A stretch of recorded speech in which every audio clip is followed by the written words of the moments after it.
7/7, o podcast do empresário brasileiro, tá? Aqui é uma conversa real com quem vive o negócio na pele.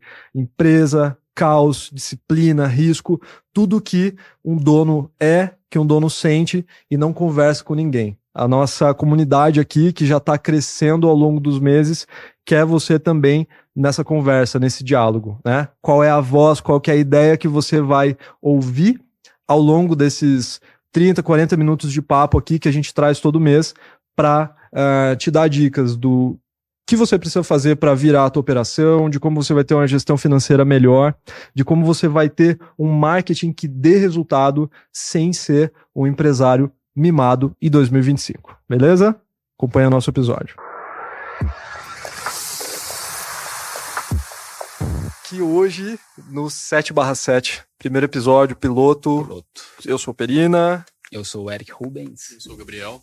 E a gente tá finalmente... Gabriel Gil, tá? Só pra Gabriel claro. Gil. Só vai ouvir muita confusão Vai parecer os muito ouvintes. mais Gil do que Gabriel. Depois você explica o motivo. Mas é um ótimo codinome. É isso. A gente quer deixar aqui nossas condolências ao Gabriel. Já separou @Gabriel Arroba Gil. Eu Gabriel procurei Gil. uma vez, Gil Gestor. Aí ele usou o Henrique. Tinha, O Henrique ficou muito bom. Bom também.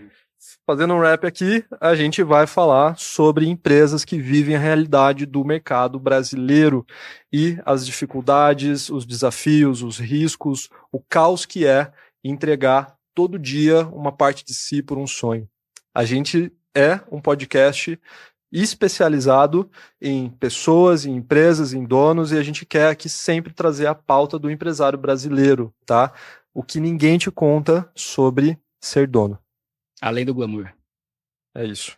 E eu acho que logo de início, assim, a primeira coisa que a gente estava, inclusive falando no backstage aqui, é sobre como encontrar um bom sócio. Exato. Né? Não é fácil porque existe o tal do eu-presário, né, que você pontuou mais cedo também, que é o cara que ele às vezes está sozinho numa jornada e ele vai ter que sempre lutar internamente ali sobre o que é certo e o que é errado, e na maioria das vezes não vai ter ninguém para parar ele, né? Então essa pessoa buscar o que a gente chama aqui de acompanhamento, de guia, né, ou de se amparar em dados ou em exemplos do que já funciona, do que já está acontecendo no mercado, pode ser o diferencial para essa pessoa não quebrar. Afinal, de mais de 20 milhões de CNPJs, pelo menos 2 milhões vão fechar todo ano. Né? Essa é a realidade do Brasil. Tanto é que um dado estatístico de um relatório do governo recente, ele mostra as aberturas e fechamentos de empresa no primeiro quadrimestre, né? Uhum. A gente teve 1 milhão no primeiro quadrimestre de 2025 de fechamentos, né? Que isso aí eu quero falar sobre isso, inclusive a gente tentar pautar na nossa experiência motivos para isso acontecer, né? Porque se a gente trazendo para um recorte menor de primeiro ano, segundo ano, a gente tem aí de 20, 30, 50% de fechamento de empresa já no comecinho, né?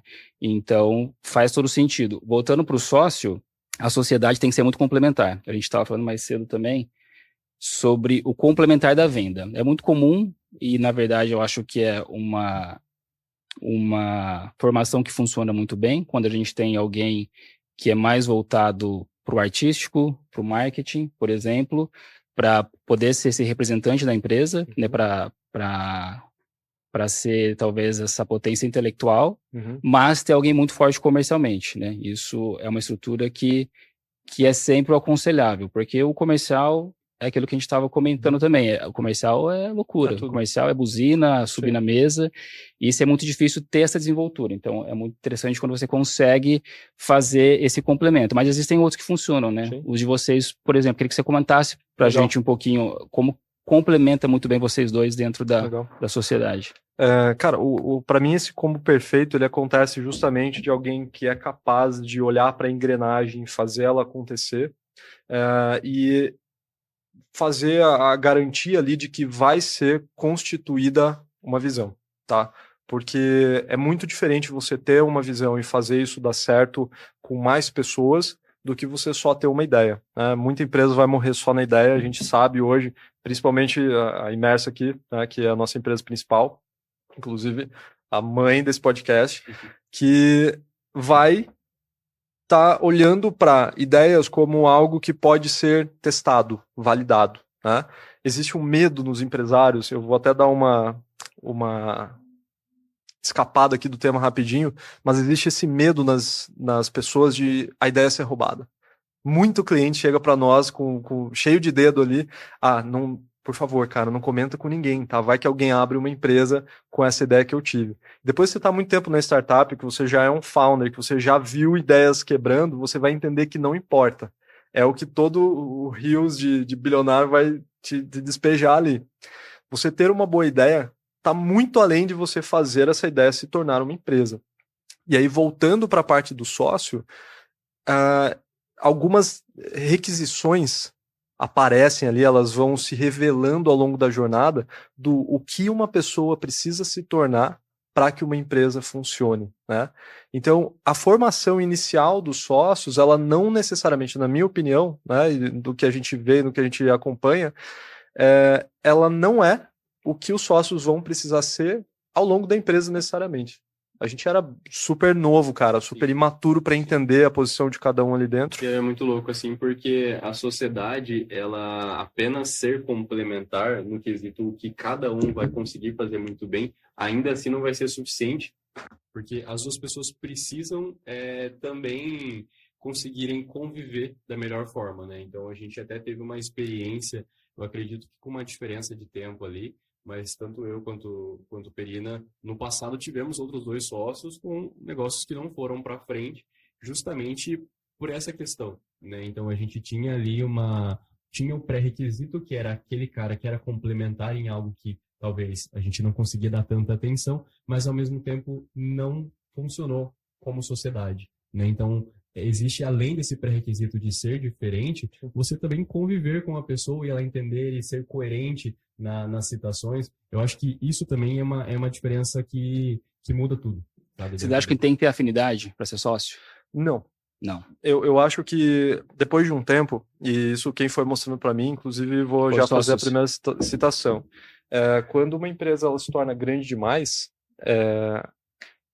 as pessoas que vão ter que aparecer, elas vão cumprindo posições diferentes no tabuleiro. Então, por exemplo, no início de sociedade, geralmente vai ter só dono. Os caras são só dono. Então, tocando ali, eu sou dono de empresa. Esse daqui é dono também. Quando ela começa a ficar um pouco maior, a gente começa a estruturar processos, a gente vai perceber que a gente vai precisar de um CEO, um COO. Depois que ela começa a ficar um pouco maior, a gente vai perceber que a gente precisa de um CFO, a gente precisa de um CRO, a gente precisa de um CTO ou um CIO, e aí esse inglês começa a embananar a cabeça do empresário, ele fica assim, mas e aí? Eu abri uma lojinha aqui na esquina do centro, eu sou CEO da minha loja, né? Você vai ver muito isso na bio das meninas que abrem lá, CEO da Luna Store, sei lá, tá tudo bem. De fato, elas são donas da parada. Só que para essas posições fazerem sentido, a estrutura da empresa tem que fazer sentido, né? E aí, depois de um tempo, vai ter um cara, é claro, a afinidade, cara, eu não quero levar isso pro extremo também do tipo, o cara vai ser totalmente avesso a mim, a gente não se dá, né? A diretoria, ela precisa ter essa convivência, ela tem que ter importante os valores, né? Baterem culturalmente, né? Pelo menos. Mas assim, eu posso não ser exatamente íntimo da pessoa que tá ali, ela ser uma baita de um... a sociedade pode ser por oportunismo, no caso. Com certeza. Não necessariamente que também funciona, né? Então, por exemplo, o que a gente chama hoje de CRO, que é o diretor que vai estar responsável por gerar receita, né? Ele geralmente é o cara que vai tocar o comercial. Ele precisa ter um ritmo diferente. Pode ser que ele não bata com um CTO, que seria o diretor técnico ali do desenvolvimento. Esse cara do desenvolvimento, a tendência, se ele é introspectivo, né? Bem mais.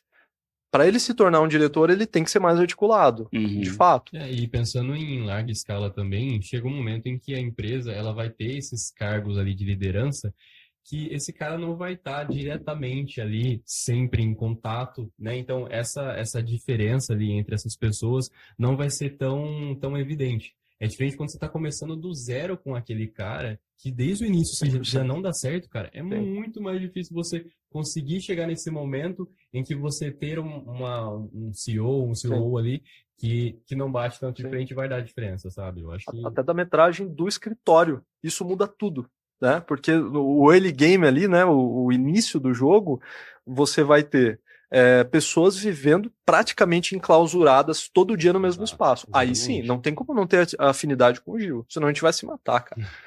E isso daqui também é um outro skill que a gente foi desenvolvendo, que a gente consegue trazer uma discussão alta para a mesa e implodir ela em 20 minutos. A gente toma grandes decisões em pouco tempo. Recentemente a gente fez um M&A ali, a gente fez uma aquisição dessa empresa de consultoria de gastronomia, né? E aí, pô, a gente queria trazer a líder para dentro, a gente queria que ela tocasse o nosso setor de gastronomia, e a nossa ideia foi ter um setor interno, tá? Só que a gente foi passando isso por algum tempo, fomos conversando, amadurecendo a ideia e tal. De repente, a gente basicamente falou assim, ó, cara, vamos fazer? Eu vou marcar a reunião, ela vai chegar aqui, bora. Pensamos, no final do dia tava fechado, e eu acho que essa capacidade da gente concordar em discordar. Né? Perfeito. Tá vendo o meu exercício aqui pra não ficar usando termos em inglês, né, cara? Tá difícil? Acho que vai ser legal. A gente tentar... Depois eu vou pontuar. Tá? Ó, isso aqui vai... É uma coisa que acontece, vocês perceberam bastante aqui no podcast, né, as classificações em inglês, que a gente precisa nomenclaturas em português para facilitar a vida do empreendedor. Né? Com certeza. Senão a gente fica só chiquetando as coisas aqui e não resolve nada. Eu sou formado fora do Brasil, eu não conheço todas as siglas que você mencionou, não. Dos diretores? Dos diretores e da estratégia comercial, por exemplo. Você falou M&A? Marketing Acquisition. Então. Tá? Que é a aquisição de novas empresas. E aí eu acho legal a gente até, já que a gente está aqui nessa troca, vamos colocar uma espécie de glossário, né? Do que for aparecendo ali. O pessoal da G4 faz isso bastante. Legal. Então eles estão conversando, de repente, o Primo Rico também faz isso. Eu sou a favor de brasileirar mesmo os termos, legal, inclusive perfeito. Os indicadores, né? Tá ótimo. Em vez de KPIs, os indicadores mesmo. Tá bom. Eu sou... Não com uma regra, mas eu... Na verdade, existe esse movimento hoje, eu acho, né? No Brasil, de forma geral. A gente está aceitando mais a nossa cultura, de forma geral, tá? E a gente usa essas palavras e a gente cria verbos muito fortes, cara. Cria, então. Né? Tipo... Pô, agora que eu dei esse exemplo específico eu não vou lembrar, mas esses dias eu falei uma atrocidade, cara, gramatical ali que fez muito sentido. Foi um neologismo ali de um negócio que não tem como. Onboardar. Estamos onboardando, cara. Mas o onboarding, por exemplo, é uma coisa que parece que já entrou no vocabulário e a gente bota esse gerúndio aí do verbo para colocar em tudo. Tipo assim, ó, tem um prospect. O que o teu vendedor tá fazendo? Ele tá prospectando, entendeu? Uma palavra em inglês que virou um verbo. Dá para sair um mestrado aí. Mas é interessante. Esse é um tema que eu vejo se falar pouco, na verdade, e é uma coisa que eu gostaria bastante de levantar esse movimento aí, para a gente abrasileirar os nossos... E é muito louco a gente parar para pensar também que nem todo mundo tem essa oportunidade de estudar o mercado para se inserir no mercado. Exato. Né? Aí fica perdido. Mostram que 61% dos brasileiros que empreendem por necessidade, e não por opção.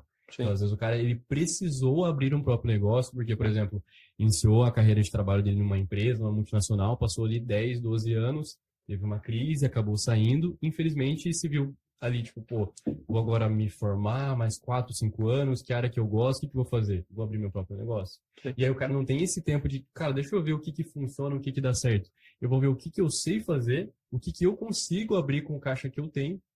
E eu vou que muitas vezes não é muito, né? Muitas vezes não é muito. Então, o cara acaba tendo que aprender, acaba tendo que construir esse avião no meio da queda. Tipo assim, muitas das vezes você vai se dar de frente com um cara que está empreendendo há muito tempo e que até está no caminho dele dando certo, sem saber a grande maioria das siglas, dos conceitos do marketing ou do empreendedorismo, porque o cara não teve esse tempo, ele não teve esse luxo de, tipo, olha, deixa eu estudar o mercado, deixa eu ver o que funciona para eu poder aplicar na minha empresa, né? Exato. Não é a realidade de todo mundo, infelizmente. Isso traz para nós a essência real do que é a empresa, do que é o empresário, né? É um movimento que nasce da insatisfação, cara, né? Do deslocamento, quase que da raiva. E o Alfredo, cara, da G4 fala isso também, que o ódio, ele é uma potência, né? É um combustível muito forte e, de fato, faz a gente sair do lugar. Mas eu também acho que, a longo prazo, não é uma justificativa para o empresário ser teimoso sempre e cabeçudo. Isso custa muito caro depois. Então eu acho, beleza, começou, perfeito. Teve acesso a um tipo de conteúdo que consegue abrir um pouco a cabeça, o caso do 7/7, né? Nossa comunidade aqui de empresários, de pessoas que estão vivendo todo dia e tentando melhorar o espaço delas. Não é porque eu comecei, porque eu precisei, né? E eu estou me virando agora, que eu não posso ter uma reavaliação do mercado. Eu vejo isso, vou dar um exemplo básico aqui, tá? Lojas de roupa. O pessoal fala assim, cara, eu precisei abrir, comecei, estou vendendo ali, mas ninguém entra na minha loja. Esse é um tipo, né, o dono que está ali dentro ou está entrando em contato com o fornecedor, ele tem um gap no dia dele muito grande. Então ele tem tempo para tomar ação, para estudar, para ir atrás. Exato. Só que cria uma espécie de depressão, esse espectro na cabeça da pessoa de que eu não consigo virar. E a gente está aqui para provar que é possível. Exato. E tentando facilitar o máximo possível para que esse entendimento aconteça, né? Você ia pontuar alguma coisa? Ia pontuar alguma coisa? Eu acho que você estava falando previamente sobre empreendedor. Eu acho que eu não vou conseguir recuperar, não. Tá. Eu acho que a gente pode matar aquela parte dos sócios complementares. Isso. Porque no começo, nem sempre você tem uma pessoa certa para trazer como sócio. E eu acho que existe um erro de você imaginar que um bom sócio é um bom amigo. Não necessariamente, cara. Exato. Porque se você encontra uma pessoa, o caso da complementaridade eu acho muito importante, da gente tentar entender quem que tem assets que a gente não tem, né? Ou que tem uma perspectiva que a gente não tem, ou quem pode se tornar quem a gente precisa, tá? Isso é um ótimo ponto que eu queria complementar, porque quando a gente fala de ciclo de amizades, a gente geralmente tem pessoas que pensam igual. Sim. A gente cria afinidade com quem geralmente pensa igual a gente, às vezes tem a mesma posição política, às vezes tem até os mesmos objetivos, né? E é muito fechado isso. Por experiência, para mim, as coisas começaram a fazer mais sentido quando eu furei essas bolhas. Comecei a me permitir inserir em meios que não eram o meu meio. Sim. Coisas que eu tinha até um preconceito e que quebrei esse preconceito e passei a inserir. Isso cria uma influência muito boa, porque, obviamente, não se deve mudar a sua essência, os ciclos que você vai participar, mas você começa a entender um pouco mais daquilo lá. E muita coisa. E hoje, no empreendedorismo, a gente precisa concordar que existe uma cultura específica do empreendedor brasileiro. Se você existirá um preconceito de se inserir nesse ciclo, você não vai se permitir a muitas coisas, Com né? certeza. E você não vai absorver, talvez, muitas coisas que têm valor ali dentro, né? Que comercialmente dá bastante resultado. Com certeza. Por exemplo, né? O fato de que quando a gente se encontrou, né? Cara, para vocês entenderem a nossa realidade, tá? Hoje a gente está numa escala aqui, a gente está buscando aí os milhões, né? Mas a gente já esteve buscando os 1000. E nesse início, né? Na primeira consolidação, o Gil, né? O Gabriel, né? É o meu nome. O nome de batismo do cara. Tava na fábrica, no chão da fábrica. Já tava como gestor, já tava com uma carreira meia década ali, né, cara? Sim, que você já tava na jornada. há um tempo ali. Na verdade, a minha inscrição no mercado de trabalho foi, né, nessa multinacional que eu trabalhava. E, cara, eu acho que até puxando um gancho com o que eu tinha comentado sobre essa questão de empreender por necessidade, não foi de fato, eu entrei nessa porque eu estava precisando, mas eu tive, acredito, até que um privilégio de poder olhar, né, para isso e falar assim, cara, eu acho que isso é uma oportunidade, que talvez eu consiga estar entrando nisso também, né? Era um momento em que a gente estava muito próximo, né, sobre muitas coisas em paralelo acontecendo também, no momento que você nem estava na cidade, né? Eu estava em Brasília. Estava para Brasília. Então, muita coisa acontecendo. Eu também tinha acabado de entrar na minha graduação. E ali, cara, é muito louco, até complementando o que você estava comentando, sobre você estar em contato com pessoas diferentes da sua bolha, né? E você vai vendo que aquela imagem que você tem do mercado, da graduação, quando você vai na prática ver aquilo, você fala assim, caramba, o mercado não está tão favorecido assim pro que eu estava achando que era. Então, não que você perde o brilho por aquilo que você sempre gostou. Eu sempre fui um cara de exatas, um cara mais analítico. Então, a área de engenharia sempre me cativou muito. Só que quando eu cheguei lá, eu comecei a ver as oportunidades, comecei a olhar para o mercado, eu falei assim, caramba, não sou... tipo assim, ó, o que está acontecendo aqui agora não é o que eu achei que seria o momento atual. Então, você acaba vendo que você precisa se destacar, não que isso seja um problema, eu acho que se ter um diferencial hoje é o mínimo, só que ainda assim, todo mundo vai estar buscando um diferencial. Sim. Então, o mercado ainda assim vai estar pequeno para quem está buscando esse diferencial dentro dessa gama de funções. Então, cara, surgiu essa oportunidade. Eu sempre gostei muito da área do marketing, né, de empreendedorismo, mas ter essa iniciativa de dar esse salto de fé, eu acho que sempre foi uma dificuldade que eu tive de fazer sozinho, sabe? Eu acho que fazer muitas coisas ao mesmo tempo, para mim nunca funcionou, nunca deu muito certo. Eu sempre tive essa questão de, cara, eu quero fazer, mas eu quero fazer da melhor forma possível. Não quero começar e fazer quando der, aos pouquinhos. Inclusive, a gente teve até uma experiência com um outro projeto nosso, em que eu não consegui me dedicar, cara, e ficava sendo meio frustrante para ambos os lados, sabe? Sim. A gente tinha um projeto voltado para o cinema, Sim. né? Muito bacana, muito legal. Só que, infelizmente, eu não consegui me dedicar. Eu olhava para aquilo com brilho nos olhos, era muito bacana. Só que eu falava, caramba, eu consigo ver isso aqui de fim de semana quando dá. Como que eu vou realmente canalizar minha energia para isso? Eu Então, tenho um isso pra mim é uma ponto dificuldade. muito legal para colocar aqui na metade. A minha primeira experiência de sociedade com o Gil foi assim. Era 3% do Gil, 97% eu ali no negócio, ele não conseguia, não tinha tempo, não dava para entregar. Por que que depois dessa experiência eu ainda quis chegar para ele e falar assim, ó, cara, eu vou embora de Brasília, você vai trancar a sua faculdade, a gente vai abrir uma empresa. Não é por nada do que ele já tinha mostrado no Cine 2, não era por afinidade, por ser meu brother, era porque eu via o cara numa entrega fazendo todo o trabalho dele o dia todo. Eu acho que essa vai ser a realidade de muito empresário também, tá? Que quer começar um negócio e acha que não vai dar porque ele trabalha e, por exemplo, tá fazendo uma graduação à noite. É insano. A gente vai entrar naquela parte, tipo assim, é só não dormir. Mas o que eu trago aqui para vocês é que se você encontra a pessoa certa, é possível. Porque ela vai te dar esse deslocamento, ela vai conseguir ser a tua retaguarda até você conseguir mudar. Então, a gente tá tentando trazer essa conversa da importância do sócio, mas pro Gil, o que eu via era, se esse cara dá o sangue dele, tá, para uma fábrica, em que tudo que ele gerar ali, tudo que ele produzir vai ser só lucro para outras pessoas. Acorda 5 horas da manhã... Comunista, identificado. Opa, fui pego. Brincadeira, galera. Estamos bem transitório, né, ultimamente. Precisa, né? Para ser empreendedor precisa, tá? O CNPJ não tem o tal do partido. Exato. Né? Isso é muito complexo. Mas fazendo o arco aqui, uma pessoa que estava se entregando totalmente para uma empresa, saía dessa empresa, ia viajar para Campinas para fazer engenharia, que não é uma graduação simples.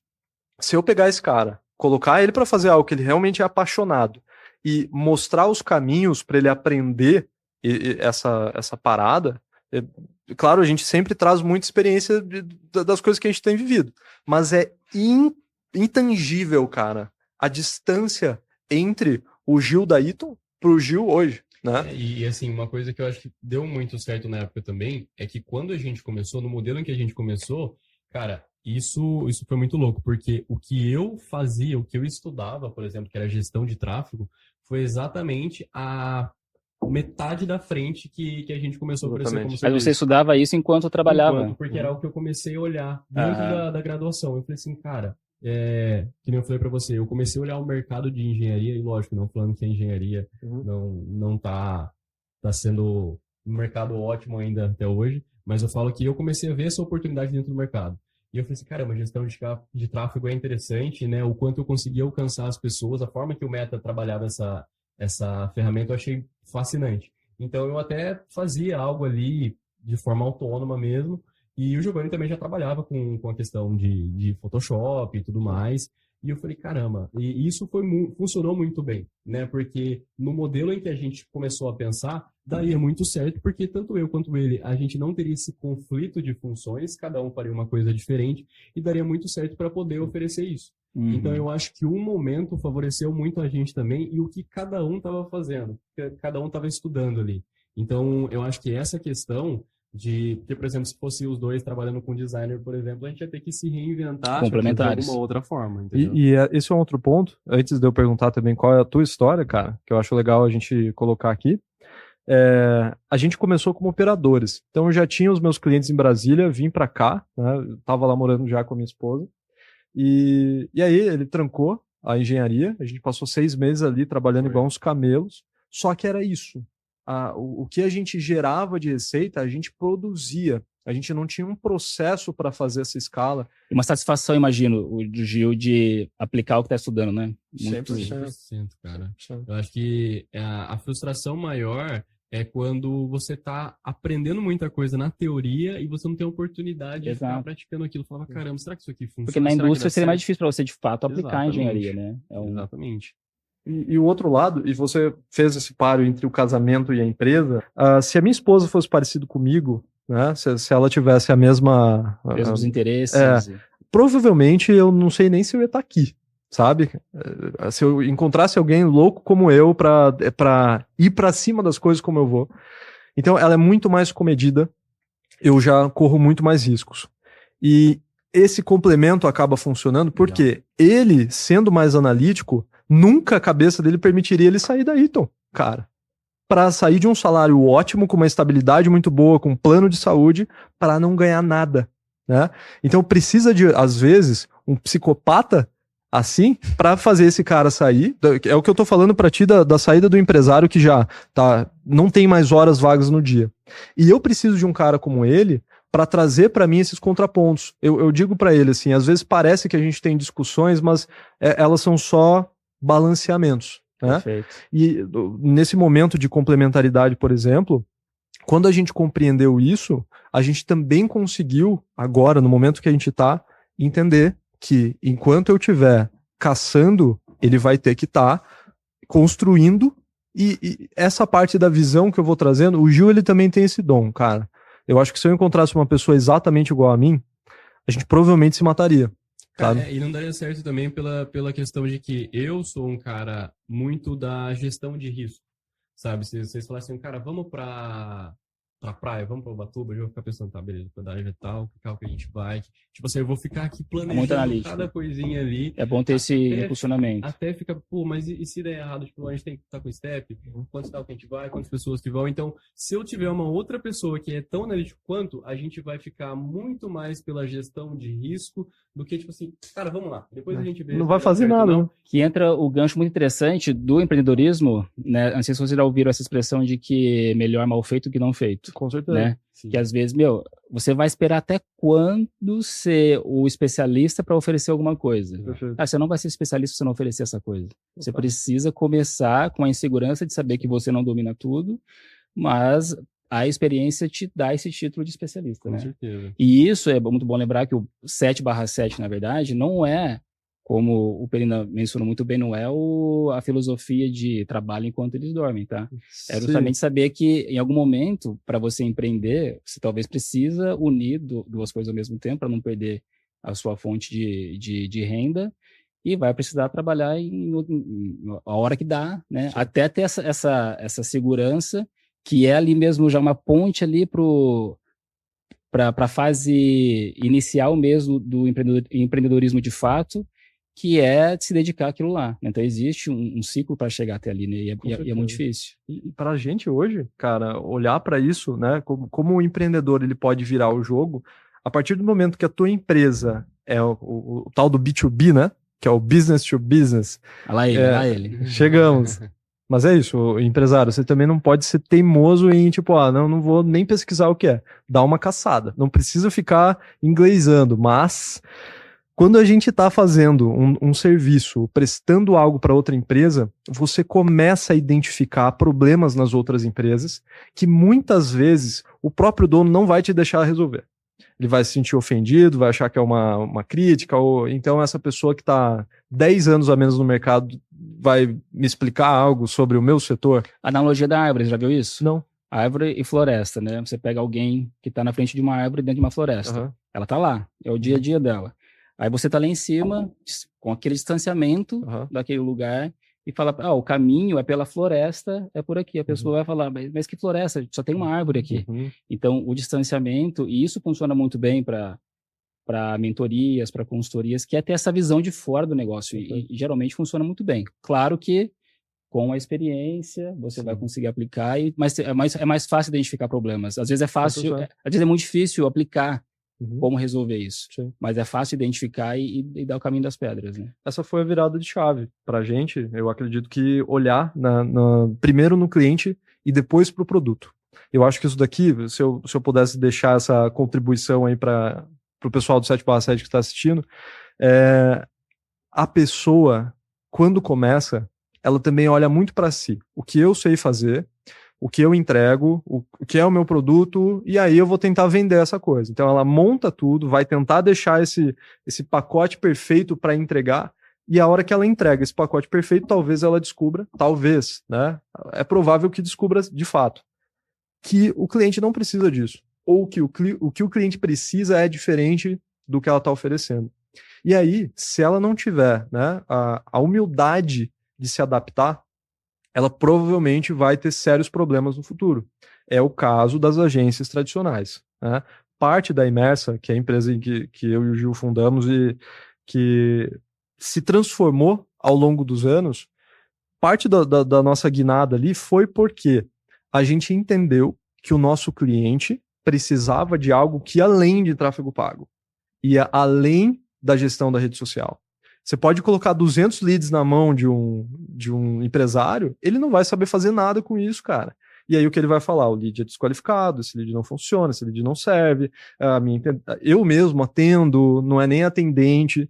Então ele vai ter uma série de gaps ali, né? Ele vai ter lacunas nessa execução completa, porque o cliente meu, ele não precisa da gestão de rede social e a gestão de tráfego. Ele precisa vender, precisa de resultado. Então a gente mudou a nossa estrutura para que a gente pudesse formar uma equipe boa de fato, contratar profissionais caros, ter uma estrutura para poder chegar numa empresa e dizer: você vai ter tráfego pago, você vai ter uma rede social, mas essas são ferramentas para você vender. E você precisa ter o teu atendente treinado, você precisa ter o teu Google bem posicionado. É uma série de ferramentas que precisam estar apontando para o mesmo lugar para que faça sentido. E aí, mudou. Quando a gente começou a escalar, né, para o 1 milhão ano, quando a gente olhou para o cliente, o que ele precisava e de que forma a gente precisaria moldar o nosso produto. Então, a gente troca esse lado. O Jobs fala isso numa palestra em que um jornalista confronta ele, dizendo que a Apple está trazendo, como ele se sente com a Apple trazendo uma tecnologia que já foi colocada 5 anos atrás. E aí o Jobs responde para ele e falou assim: o grande problema de você ter a nossa postura, né, de você trabalhar como a Apple trabalha, é que muitas vezes um senhor como esse vai estar certo. Por quê? De fato, essa tecnologia já tinha nascido há mais tempo. Só que a Apple era uma empresa, e ainda é, né? Eu acho que foi mudando um pouco. Hoje o Tim Cook é muito menos Jobs, né? Não tem como ser Jobs, não dá. A Apple, ela pensa no cliente. Então ela está mais preocupada na experiência do cliente do que em trazer para ele uma câmera com 16 megapixels. Entendeu? Ela quer primeiro que todas as coisas que o cara precisa estejam resolvidas no iPhone. E eu acho que como é que a gente emula isso para o empresário do dia a dia, né? É basicamente sair do comum, né? Sair do fluxo que parece ser o correto e pensar em outras oportunidades, né? Por exemplo, o Eric trabalha com basicamente a reforma da estrutura financeira de uma empresa, que é tudo. Você está fazendo tudo, você está vendendo para você gerar dinheiro. E muita empresa não vai ter lucro no que ela está vendendo. Ela tem um faturamento de 500 mil reais, mas ela lucra 20 mil reais. Sabe o que é louco? Às vezes, para essa empresa, ela aumentar o faturamento é um problema. Porque ela tem um prejuízo num serviço específico, por exemplo, que ela não sabe, supondo que ela tem uma esteira de serviços, algum deles dá um prejuízo para essa empresa, ela não sabe, ela escala isso, ela faz, por exemplo, uma ação de marketing muito grande, ela passa a faturar muito mais, o prejuízo dela vai aumentar também. E isso é um dos casos bizarros que pode levar a empresa... Difícil de reverter também. Difícil de reverter. Aliás, por isso, que aí vou puxar um pouco para a gestão financeira, por isso a importância de complementar esses serviços, né? Marketing não pode existir sem o controle financeiro. Eu preciso saber o que eu vou promover, de fato. Às vezes eu vou promover um serviço que eu não deveria estar promovendo. Sim. Às vezes, numa análise de precificação, por exemplo, eu vou entender que alguns daqueles produtos dentro da minha esteira de serviços eu tenho que tirar da minha esteira, porque não dá lucro. Perfeito. Claro que, às vezes, é um produto isca, é uma coisa que eu vou usar estrategicamente com o marketing para trazer um cliente para cá, né? Aquilo que a gente estava falando de mentorias, né? Sim. Então, vou pegar uma mentoria, então, tá emocionado com o assunto. Cara, eu engasguei, eu tô querendo não tossir, porque tá ótimo o que você tá falando. Dá liberado da tosse. Pode continuar. Então, essa é a minha área de atuação, né? Eu hoje trabalho focado em garantir que o marketing vai atuar em algo que já é lucrativo. Então, a gente precisa primeiro entender se meu investimento em marketing vai trazer resultado, né? E disso ajudar o cliente basicamente a fazer a leitura desse retorno, né? Porque a gente fala muito isso, que não existe um investimento caro desde que tenha retorno.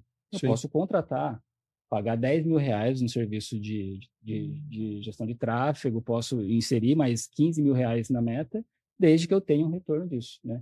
E para fazer isso, eu preciso ter isso mapeado, eu preciso ter a base feita. Eu conheço a minha estrutura financeira, eu sei fazer a leitura de uma DRE básica, eu sei fazer a leitura de um fluxo de caixa, sei a minha margem de lucro desses produtos, e disso, saber quanto que eu vou fazer esse investimento, já entendendo que eu preciso ter um retorno disso. Eu preciso saber ler se esse investimento que está acontecendo, de fato, está trazendo um retorno para mim. É muito legal você trazer isso, porque, às vezes, pro ponto de vista do cara que ele não trabalha, né, ele não tem um negócio próprio, ele vai pensar assim, mas se eu aumentar o faturamento, eu não resolve o meu problema? Eu tô ganhando mais, né? Qual que é o problema disso? Parece óbvio, né? Mas é venda. É venda, né? Eu tô ganhando mais, como que isso pode ser um problema para minha empresa? Né? Ele nunca para pensar do ponto de vista, tipo, tá, mas e a empresa, ela consegue dar conta dessa produção a mais que exigiu por conta desse aumento de faturamento?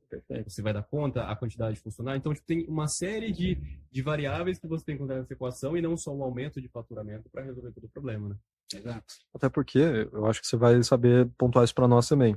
A visão de quando você traz alguém de fora, uma assessoria empresarial para olhar, seja para o espectro financeiro, comercial, operacional da sua empresa, essa pessoa ela não está vindo ali só para fazer conta.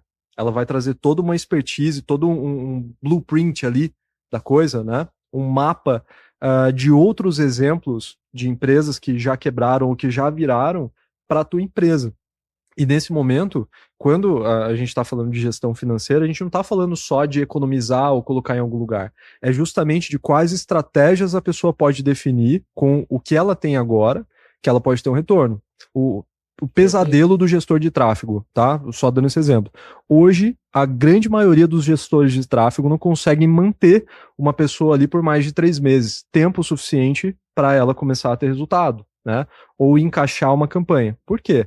A pessoa fica maluca, tipo, eu vou colocar R$1.500 aqui de ads, né? Eu vou tentar rodar anúncio, cada pessoa vai me custar R$50, eu não vou vender nada, eu perdi. Sendo que ela poderia ter desenhado esse investimento por 6, 8 meses e ter o triplo disso na mão dela. Perfeito. Né? Não dá o tempo, não dá a maturação daquele serviço, né? Por falta de planejamento mesmo. Né? Às vezes e vocês devem enfrentar isso todos os dias. Deve aparecer muito cliente que ele está desesperado. Ele procura já o marketing porque ele já não tem caixa. Sim. E aí quer ser salvo. E acaba acontecendo muito também, cara, que é uma grande dificuldade nossa desde o início, que é a conscientização do cliente sobre não só o marketing, mas o tráfego pago também. Ele vai criar a oportunidade. Ele não vai criar a venda de fato. Porque um time de vendas, um time comercial é completamente diferente de um anúncio que vai levar um cara até você. Então, às vezes, o seu atendimento, ele vai só colocar o preço, não vai tentar fazer um atendimento exclusivo para a pessoa, entender o que ela precisa, qual que é o serviço, qual a dor que ela está tendo ali. E aí o cara fala assim, tá chegando lead aqui, mas eu não estou convertendo nada. Esse dinheiro aí não está servindo para nada. E aí esse estresse, né, essa fricção ali de tentar contra-argumentar não faz sentido, entendeu? Porque você sabe que o cara, pela mente até um pouco conservadora, de tipo, eu sempre fiz o meu faturamento dessa forma. Agora com o marketing eu não estou aumentando, então não está funcionando, entendeu? O vendedor júnior, que ele mais traz no nosso comercial ali, é essa objeção, né? Ah, mas eu já tive tráfego, nunca funcionou. O que eu vou responder para essa pessoa? Fala assim, filha, me explica aqui. O que você fez no tráfego? O que você deixou o teu gestor fazer? Ou então, né? Passa para nós, é claro que ninguém faz isso de cara, né? Depois que a pessoa fecha, a gente vai ter acesso a isso. Quais foram as respostas dadas para esses leads? Perfeito. Você tinha um script para conduzir essas pessoas? Ou a atendente ficou só parada, a pessoa vem, pô, eu queria comprar essa camiseta pedido, aí. né? Tirando tirar pedido, pedido e fazer venda. Transformar uma atendente numa vendedora é um grande desafio. E ter um valor para você poder investir nessa pessoa que está ali dentro, às vezes o empresário acha que não vale a pena. Ah, mas ela vai sair, pô, vai ficar melhor. Desculpa te interromper, mas você pegou um ponto que eu acho que é bem cirúrgico e acontece com muita frequência, eu vejo isso todos os dias. É querer que alguém lá dentro já da sua estrutura, que pode ser uma estrutura pequena, mas vamos pegar um exemplo, uma recepcionista ou uma secretária, que essa pessoa vire um comercial. Uhum. E não vai virar um comercial. Comercial é uma personalidade já, que você, em alguns casos, você consegue ajudar a moldar, consegue ajudar a desenvolver. Mas é mais fácil você pegar um comercial que vai virar uma secretária também do que o contrário, né? Então, esse é um erro muito comum. E a capacitação dessa pessoa, ela não é necessariamente para tornar ali ela uma vendedora de coisas, mas ela conseguir seguir um script. Quando a gente fala script, pessoal, é uma sequência de mensagens, tá? Não tem muito segredo. Não precisa ser uma pessoa genial para pegar aquilo ali, ó. Se a pessoa me disser isso, eu vou dizer aquilo. E aí você cria essa ordem racional para esse lead ser conduzido. Ah, o lead tá só curioso. Tudo bem. É só classificar esse cara. Eu acho que o curioso, ele também compra. É uma questão de o quanto você consegue filtrar e se você tem uma pessoa responsável ali para não ficar irritado com isso, né? Por exemplo, o empresário, que eu acho que é o super BO ali da coisa, né? Às vezes o cara vem atrás do tráfego, a gente enche ele de lead e ele fica irritado. Pô, mas tá chegando um monte de gente, eu tenho que responder. Eu não consigo fazer as entregas. Bicho, desculpa, vou falar diretamente com você agora, olhando nos seus olhos. Vai fazer outra coisa. Ou espera um pouco para abrir tua empresa. Você precisa dar uma finalidade para isso. Alguém vai ter que atender as pessoas, filtrar. E aí, de 200 leads, né? Se ninguém ali compra, cara, alguma coisa tá errada com a sua empresa. Não com o tráfego necessariamente. Eu, como financeiro, vejo isso todos os dias. É muito comum uma empresa que está aí na média dos seus até 50 mil de faturamento, ela fatura muito bem um mês, depois ela despenca, depois ela vai. Então não tem uma previsibilidade, não tem como fazer, porque o fluxo de caixa ele é muito incerto. Esse é um dos motivos, porque eu empresário. Então o cara vendeu pra caramba esse mês. Aí esse mês tem que entregar. Ele não consegue mais fazer as entregas comerciais, ele vai parar de vender. Não tem mais cliente, não vendeu mês passado? Consegue vender de novo. Fecha a torneira e vai tentando lidar com isso. Sobre a demanda que ele vai ir atrás do cliente, né? Pô, eu tô precisando porque o meu faturamento abaixou, então agora o time comercial vai vir aqui. Então, mas quando aí que tá. Tendo já essa visão que precisa ter um time para isso, já é meio caminho andado, né? Porque não dá para fazer tudo. E aí o cara não tem tempo, porque ele ou tem que vender ou atender. O que ele vai fazer? Pegar uma parte dessa verba que ele tem e investir numa empresa que faz, que assessora ele, que implanta, que constrói isso, para você poder crescer, né? Você vai precisar de pessoas para fazer mais, para chegar em mais lugares. E eu acho que o que o Eric traz aqui para nós de gestão financeira e dessa perspectiva do faturamento, do lucro, é porque é o lucro que vai te dar a possibilidade desse crescimento, não o faturamento. Perfeito. O faturamento, se ele estiver muito perto do teu custo ali, você não tem margem para crescer, para resolver o problema. Então, às vezes, vale você dar uma cortada no que está te sangrando ali, para você direcionar para o lugar certo. Ah, mas, pô, eu coloquei uma assessoria aqui. Por 6 meses eu não tive mais resultado, né? Eu não vendi o triplo. Bicho, a gente tá em 6 meses ou menos, né? Geralmente menos, consertando um problema para que a tua empresa daqui a um tempo possa brilhar. Exato. Diferente desse olhar até infantil, isso me irrita um pouco na nossa base de clientes. Eu sempre trago isso com muita honestidade. Vocês vão ver em todas as legendas aqui que a gente tem, em todos os posts, que a gente fala real. Como que uma pessoa com 30, 40, 50 anos, que já tem uma empresa, já tem uma família, consegue ser tão mimada de olhar para qualquer coisa que ela for colocar na empresa? Ah, mas eu quero o dobro. eu vou colocar R$1.000, mas eu quero R$2.000. Eu quero amanhã. Eu investi aqui agora, mas eu quero já. Não é assim que funciona a vida. E o cara às vezes acha que a proporção do resultado vai ser no quanto ele vai colocar. Então, por exemplo, se eu fazia X de faturamento sem colocar nenhum real em tráfego, com R$200 de tráfego, eu fazia R$200, 200 vezes a mais do que eu fazia antes, porque antes eu não usava nada. Total. Então ele acha que essa conta acaba acontecendo dessa forma. É um erro muito comum. E para a pessoa não achar que também a gente não gosta de você, não é o caso. A gente só tem que ser um pouco mais firme em alguns momentos pro empresário, para a empresária entender que esse investimento vai ser bom, né? E se a gente precisar segurar um pouco em cima no rodeio ali, a pessoa dá uma esperneada, pô, mas eu queria isso para agora e não sei o quê. Bicho, você levou 10 anos para botar essa empresa de pé. Você vai querer que o teu setor, a tua gestão financeira que está solta ali há uma década seja resolvida em um mês? É igual uma reforma, né? Primeiro você quebra tudo, exatamente, tem a bagunça para depois... E depois fica lindo também. Exato, é a reforma feita, né? A gente vai aprofundar bastante nesses temas, eu quero trazer bastante sobre entendimento de gestão financeira, a diferença que é muito comum ainda de recebimento e faturamento, como fazer uma leitura, os indicadores que um empresário precisa em categorias diferentes para fazer uma leitura do seu financeiro para conseguir ter esse acompanhamento, e vocês também, obviamente, trazer isso dentro do marketing, né? 100%. Então, acompanhe os próximos episódios, que vai ter bastante coisa boa ainda. Obrigado. Pessoal, se inscreva aqui no canal, tá? Comece a acompanhar aí o nosso perfil, o perfil da Imerse também, da assessoria empresarial, e entre no nosso grupo do WhatsApp, tá? A gente tem aí uma comunidade de empresários que está sempre trocando figurinhas e, às vezes, até fechando negócio, né? Então, é realmente um ecossistema 100% que você vai poder, 7/7, estar conversando sobre o que mais te importa. Valeu!